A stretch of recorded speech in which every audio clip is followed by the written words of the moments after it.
Okay, dear students, today our topic will be total internal reflection through a prism. Okay, we all know what is total internal reflection. Now we will understand how total internal reflection takes place through a prism. First of all, our topic will be right angled isosceles prism. Okay, we'll study how the total internal reflection takes place through right angled isosceles prism. Right angled isosceles prism means two angles are 45 degree and one angle is 90 degree. That's why the name suggests right angled. Okay, let's see. This is what right angled isosceles prism looks like: 45 degree, 45 degree and 90 degree.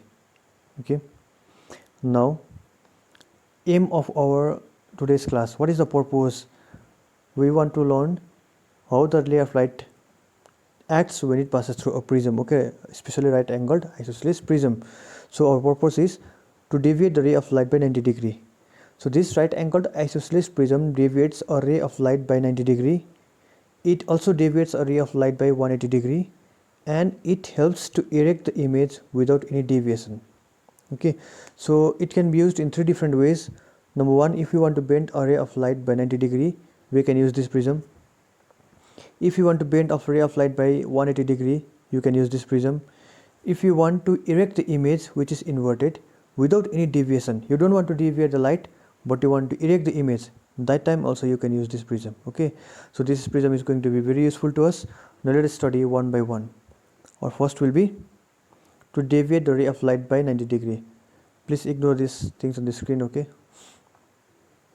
so let's start by drawing a prism. Okay, this is our prism, 45 degree, 90 degree and 45 degree, and a ray of light is already incident on the prism. As we can see, the ray of light is perpendicular. Okay, out here it is 90 degree, so ray of light passes through without any deviation. Okay, ray of light passes through the prism without any deviation. Okay, now when it reaches the second surface, okay, that is the arrow, this is the normal drawn on the prism. Okay, second surface. In first surface there is no deviation, in second surface there is a normal drawn out there, and this angle is 45 degree. This angle is our 45 degree. Let's see how. Look at this triangle, it is 90 degree, it is already 45 degree. Okay, since total angle of a prism is triangle is 180 degree, this 90 45 plus 45 will give us 180. So if this angle is 45 degree, this angle will also be 45 degree. Okay, because total angle is 90 degree out here, because it is a normal out here, so total angle 90 degree. Alright, before continuing, let me just tell you, look at this, critical angle for glass air interface is 42 degree. Okay, the critical angle of glass air interface is 42 degree, you have to remember that. Now see, the ray of light is bending backwards, it is reflecting backwards. Why? Because the critical angle is 42 degree and angle of incidence is 45 degree. Since angle of incidence is greater than critical angle, the ray of light bends back into the same medium. This is called total internal reflection. Okay, now the ray of light is bending towards the same medium. Now let's see by how much it deviates. So this is our 45 degree. Okay, now this dotted line is the actual path of the ray of light if there was no prism. Okay, this is the actual path of the ray of light if there is no prism, but this is the path of the light which is actually moving because of the refraction. So this is the deviation which is 90 degree. Okay, the total deviation out here is 90 degree. Let's see. So what is the use of this prism? It is used in periscope. You can learn about this in your book. Okay, how it is used in a periscope. I just want to go into the next topic. Now we would like to deviate the ray of light by 180 degree by using the same prism. Let us first arrange the prism. This is our prism, right angled isosceles prism. Okay, since I have not drawn, I will just show you. This is 90 degree, this is 45 degree, and this is also 45 degree. Okay, 90, 45 and 45. Now the ray of light is incident on a prism. Again 90 degree, no deviation, it goes straight away. There is a normal. Okay, let me just complete. There's a normal. Okay, I will draw this 90 degree, 45 degree and 45 degree. Now I'll just show you out here what is happening. Since there's a normal and this is 45 degree and this is 90 degree, so this angle will also be our 90 degree, sorry 45 degree. Okay, since total angle is 180 degree. I'll show you again. This is 45, this is 90. Okay, since total angle is 180 degree, this will also be 45 degree. Now if this is 45 degree, this angle is also 45 degree. Okay, this is our angle of incidence.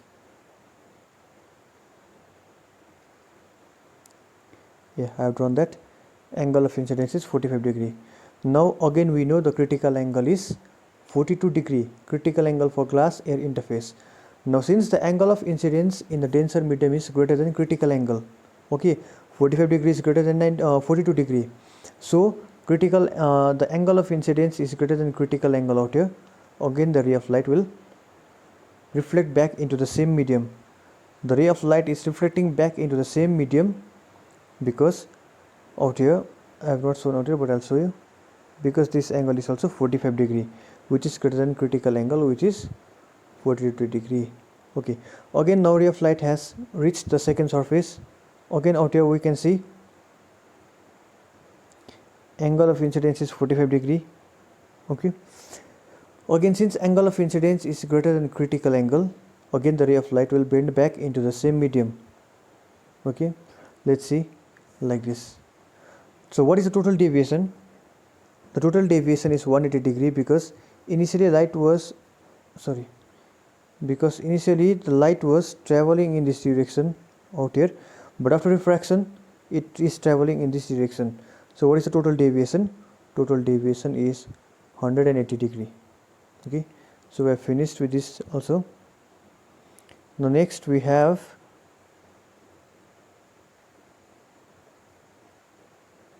okay, it is used in binoculars and camera. Okay, this kind of prism is used in binoculars and camera. Again, as I said before, we will not go through this thing in detail right now.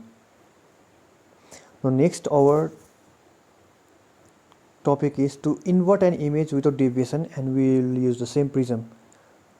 Again this is the prism. We know which one is 45 degree, which one is 90 degree, we know that. Again I'll show you 90 degree, 45 degree and 45 degree. Okay, ray of light is incident. Now I'll draw two ray of light. Okay, there is a true ray of light which is incident because I want to show the image, an object. Now see, there is an inverted image out there. Okay, after refraction, I'll just show you. The ray of light passes like this. Let us track the line. See this, follow this line, the top one, it is going out here and out here. So see, the one which is at the top, after refraction it is on the lower side.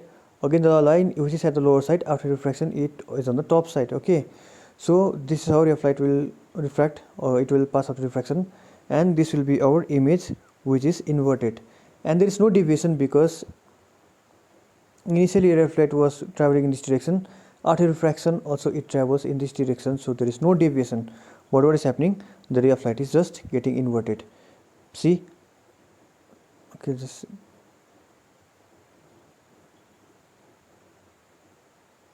just look at this now.